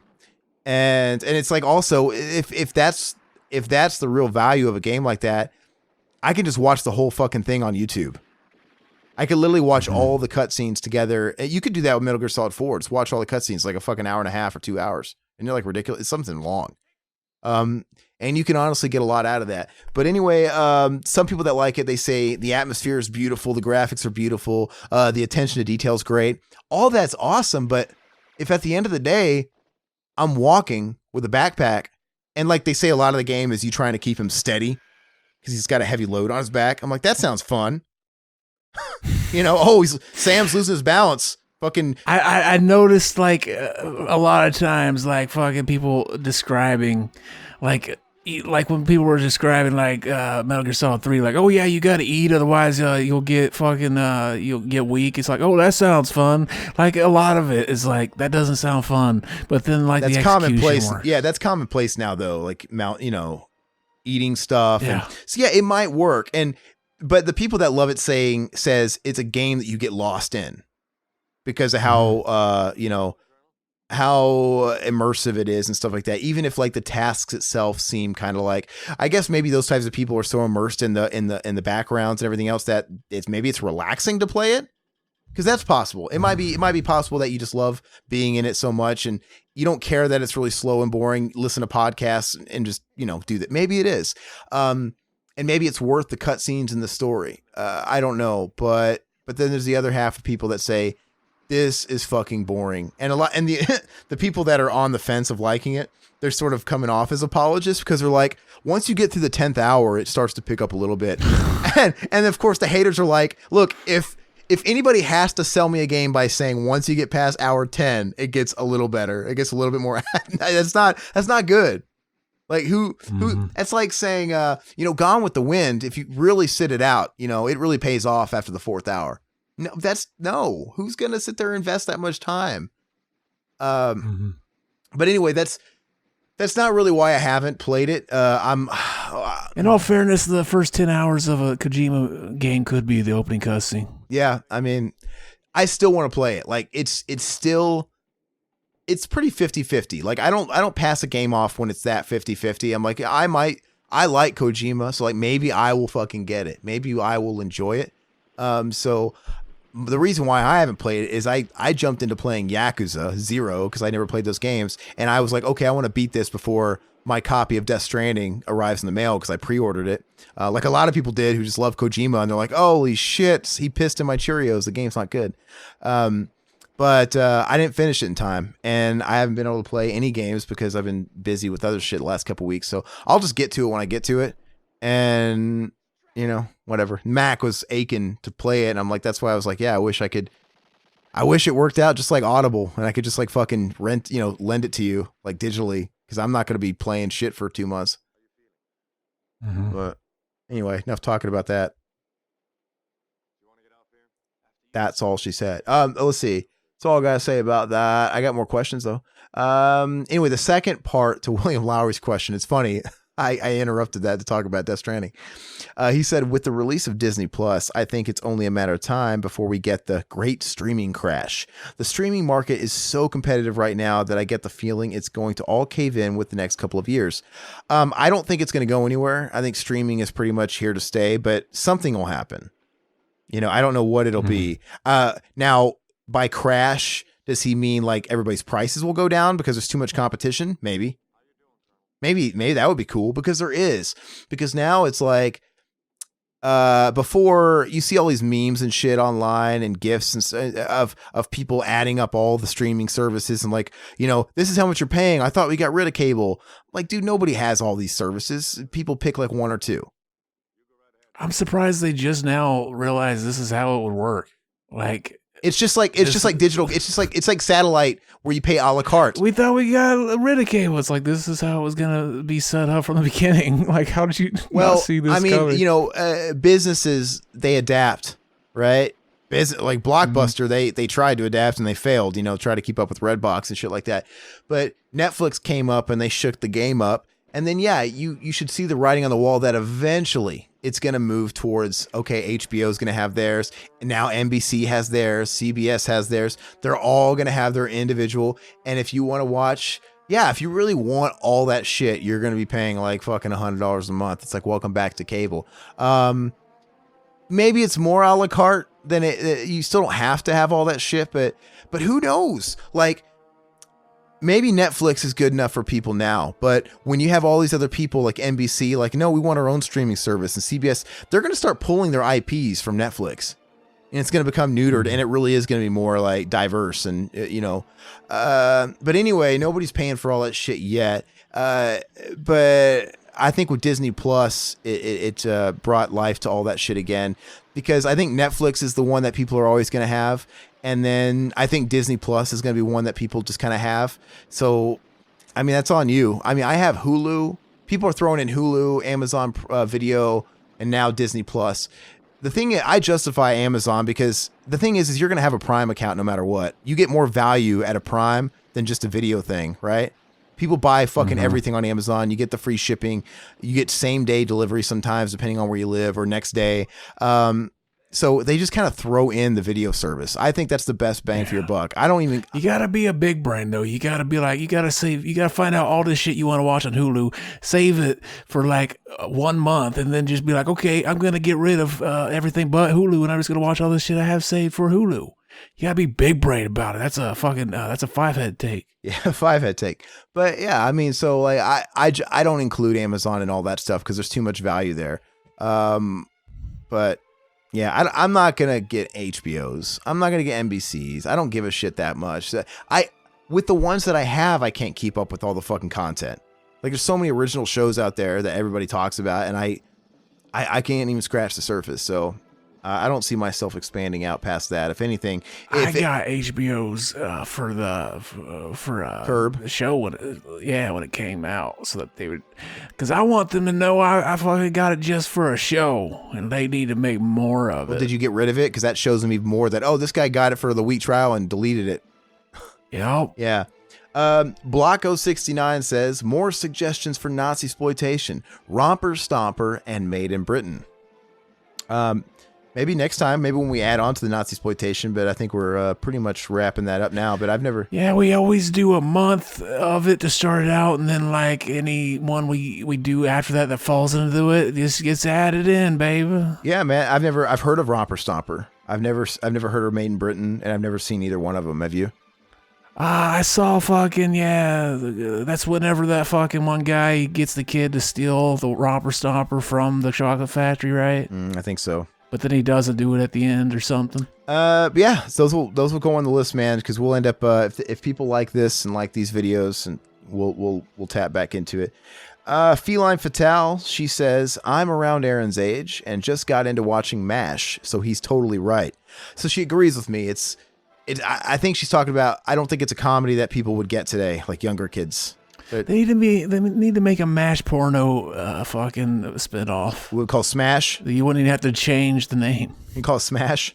And they play the exact same theme, but with wah pedal. Mm-hmm. Yeah, but I love MASH. I think it's a brilliant show, and I don't remember if did I bring it up on the last one about the whole laugh track? Did I bring that up when we were talking about it? Oh, you did at some point. I did. The laugh track that not intended to be there. Maybe not. Okay, I don't know if I did or not. I'm going to say it again. But MASH, when they first, because the movie came out first with Donald Sutherland, Elliot Gould, and all that stuff. The show came out later, and it was intended to be a serious commentary on the Korean War, right? Obviously, the Korean War had already, passed or whatever. This was filmed a little later. But it was when it went to the executives, they had thrown laugh tracks in there after all, like the jokes, and they hated it. The creator hated it. It's like, what the fuck is this? It's like, yeah, they're making jokes. Alan Alda's making little quips and stuff like that, but this is like how people really act. Like they have to like lighten up the seriousness of war, and they're the doctors. They're the war surgeons, right? So they're getting in all the exploded fucking limbed bodies and shit like that, and patching them back up. And they have to do that with the good guys and the bad guys, right? So it's a very serious thing. And when he was pissed about it, and that's the way everybody sees it now with the laugh track and all that stuff. And it's great. I don't have a problem with it because that's how I grew up with MASH. You know why I love laugh tracks? Because those were recorded like in the fucking 20s and like all those people laughing are dead. There's nothing greater than watching dead people laugh at jokes. And it is really out of place because it's not filmed on in front of a live studio audience. So it's really weird to have a laugh track in it when you think about it. But yeah, they're dead or whatever.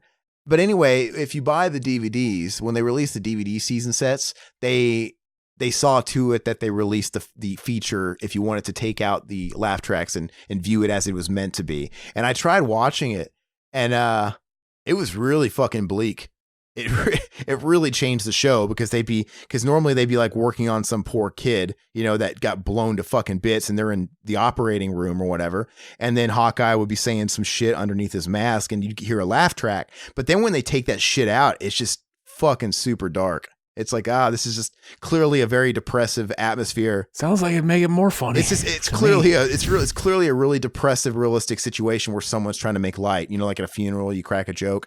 But as much as I thought that was cool, I grew up with the laugh track. To me, putting a laugh track on that would make it even more disturbing. Well, but I'm saying when it's so ingrained in pop culture, you don't think of it like that. I think it would have I think it would have had that effect had it went to air the way it was supposed to with no laugh track. And then if they're like, hey, guess what? The studios originally wanted us to put a laugh track, so we're going to throw that on the DVD. And then if it was reversed and then we're watching it with a laugh track after not having a laugh track for fucking 40 years, yeah, we'd be like, that's fucked up.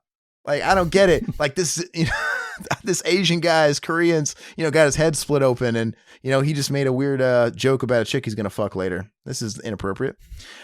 Anyway, it's an interesting, if you've never really watched MASH, it's worth watching. It's a fucking great show.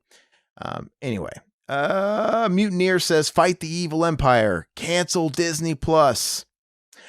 Yeah, all we gotta do is say a fucking touched her dick at a party a long time ago. That'll do it. Cancel that shit. Mouse, he fucking rubbed it up against my cock. We were talking about just what it would be funny if they experienced a giant mass exodus, right? After the trial was over and everybody just got rid of it. It's weird. That's what happens when you're near fucking monopoly, when you have so much to offer and you've bought up so much of people's fucking nostalgia and childhoods. As much as you want to fucking rage against that machine, they still got what you want. And you're gonna fucking jump on board, especially when they make it $6.99. It's the Walmart effect. Like, do I want to support a smaller chain grocer or a local mom and pop brick and mortar? Yeah, but man, where else can I get motor oil and broccoli, and tampons if that's what does it for you? And you get it for like $2 to $3 cheaper each. You know what I mean? It's one of those things, man. McDonald's, man. Nobody, even poor people don't want to poison their bodies, but it's so cheap. It's easy. They work 2 jobs. They don't have time to fucking, let alone energy to go home and cook for their kids. So they just go through a drive-through and it's easier on their wallet. So it's this weird fucking place like that these companies put you in. But I'm not trying to compare Disney Plus to eating. That's kind of fucked up, but you know what I'm trying to say. Mutineer also says, I agree with Aaron on Weezer. That Buddy Holly song is enjoyable in a one-hit wonder kind of way. The rest is droning noise. I agree with Zach on Green Day, although they got less interesting after Dookie. They're listenable, though. Dookie. Yeah, Dookie's a funny word. That's pretty much all they got. Last comment we're going to read is from Mutineer. He also comments, my great-grandpa was a huge horn dog. And when he died, his massive collection of porn mags ended up in the attic space of our garage. He was a true connoisseur. He had stuff from foreign countries and just endless different titles. I started trading them out to other kids for toys and ended up with the greatest collection of Masters of the Universe, G.I. Joe, Transformers in the neighborhood. Thanks, Gramps. Yeah, so hell yeah. That's in response to my story about how, You ever jack off to those and think like, man, me and my grandpa, it's like that thing from fucking Joe Dirt when he's like, I look up at the moon and I think, is she looking up at that same moon? Like, am I jacking off with my grandpa in the past? Yeah, no, it's so funny that not only are you even bringing this up, but you actually use that metaphor because I've thought of the exact same damn thing. 100%. And I've thought it was fucked up when my dad stole because he's talking about the story I told. He's responding to that. When my dad took my porno mags and he kept them for himself, I'm like, this is like 3rd and 4th generation porn. I mean, forget about the fact that you're jerking off to the same magazines that I jerked off to, Dad. That's fucking fucked up. But these came from my friend's dad. My friend probably jerked off to them. You know, I'm sure some of those germs are all over these pages, you know, even if they didn't ejaculate on the fucking like magazine itself. Their hands had the germs, the semen germs, the pre-cum germs, and they're closing it back up and they're putting it back in the cubby. It's like, it's just fucking weird. It's weird. Exactly. It'll build up your immune system. I guess so. William Lowry, he kind of commented on Mutineer and said that was a good trade-off. I think so too, man. I think so too. Well, that's all we got, guys. I hope you guys liked the Nazi November exploitation. Thanks and shout out to David Capper for giving us that suggestion. It was a great idea that I'm shocked that we hadn't thought of before. So we're coming up on Christmas, and I think if you guys, whenever this goes up, you guys will probably have a couple of days. If you guys want to throw out suggestions before we start recording, like the first episodes we're going to do for the December month, obviously we're going to keep it Christmas themed. So maybe you can get your suggestions in before we do the first one, but otherwise still let us know because we'll have a whole month of that stuff. But that's all I got. Zach, you want to finish off with anything? I just, I always just wanted to fucking, you ever just lay down on your back and jack off? And fucking I got nothing. Go ahead. It's so funny because I forgot to actually do the normal pitch, and that's usually the comment you say before we say bye-bye puppets. But now I got to say, hey guys, subscribe and all that bullshit. So it kind of fucking makes that sound really off. But yeah, anyway, whatever. I'm not going to waste too much time on it. You guys know what to do. Like and subscribe if you guys are on YouTube. Do the same thing over on podcast services, and give all of our other comment a check out and see what you like. We got tons of shit here, man, but that's all we got. Expect more episodes soon. I'm sure Mac and Zach's coming out here soon. I'm sure we got a lot. I got more exploited cinema coming up. We got stuff in the pipeline. Follow us. That's all we got. Bye-bye, puppets. Happy Thanksgiving. End of the week at the Revival House. Next month's theme, you gotta figure it out. Italian zombies or Pauly Shore. A slasher with a knife and the girl next door. And 1 second in, get it all queued up and ready, hit play in 3, 2, 1. Bye-bye puppets, Zach Pete and a solo cut band. Couldn't miss Cameron's loving, Josh Scott failed and Riverman's babe. Bye-bye puppets.